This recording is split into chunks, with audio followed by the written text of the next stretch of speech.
Hi, I'm Fiona from Vancouver, Canada. You can probably tell from my accent that I'm originally from England. I'm jewellery designer and maker here at Marlowe. Welcome to my studio in Vancouver.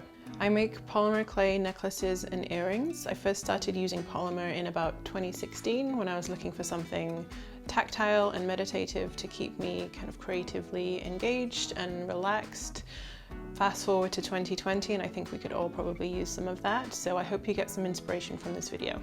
So to make the necklace, you'll need a few basic materials. You can buy at any major craft store. So obviously you need some polymer clay.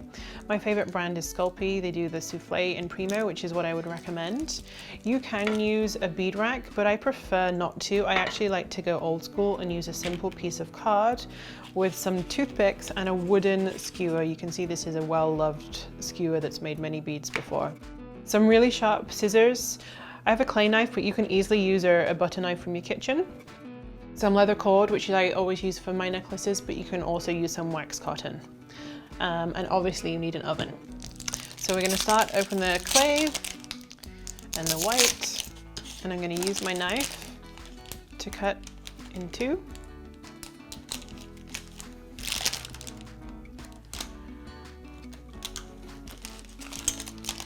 And mix equal parts white with granite.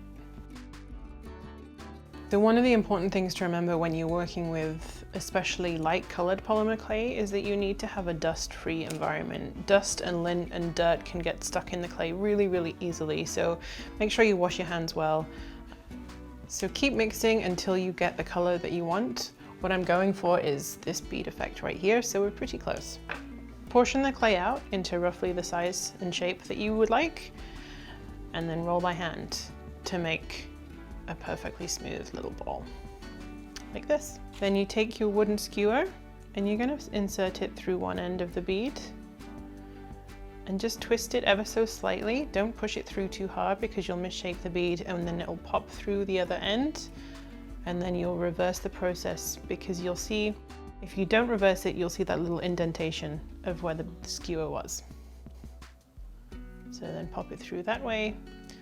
And I like to just roll it on my hand to smooth out any lines or wrinkles.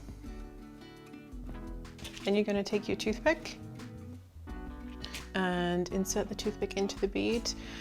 And this is very, very low tech, old school, but you stick the toothpick into the card like that. Make sure the bead isn't touching the card because once you bake it, it could sort of make an indentation in the bead or stick to the card, and you don't want that. And then I'm going to do a few more. And now we're ready for the oven. So I'm just going to turn my oven on to about 270 degrees Fahrenheit and pop them in. And then I'm going to bake them for about 30 minutes. We're back and they're baked. So at first they'll feel slightly gummy when they first come out of the oven. You want to leave them to cool for about 30 minutes, and then once they're cool you can take them off and you're ready to go.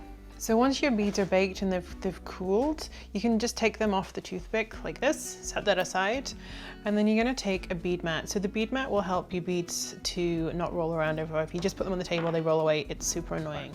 And you can try different combinations, do them in different orders, but I like to really see what colors kind of go really, really well together. Next, I always use untreated leather with all my necklaces. I do sometimes make vegan necklaces, which would require the wax cotton, but for this necklace I'm going to use my favorite, untreated leather. So I usually do about 30 inches for a necklace like this. So you can measure it out on your cutting mat or on a ruler. Take your scissors and make the cut. Thread your beads on like this.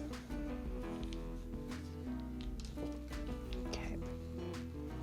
And then you're going to tie a knot at the end. You can do adjustable knots, but I find when you use leather, they get really, really tight over time. So I don't do adjustable. I just do a really simple loop at the end. Pull it nice and tight, and then cut the edges so they're nice and sharp. So this is the result. As you can see, that was super simple to make and easy to pair with any outfit. If you have any questions, please leave them in the comments and I'll be happy to answer them. Have a safe and creative stay at home. Thank you.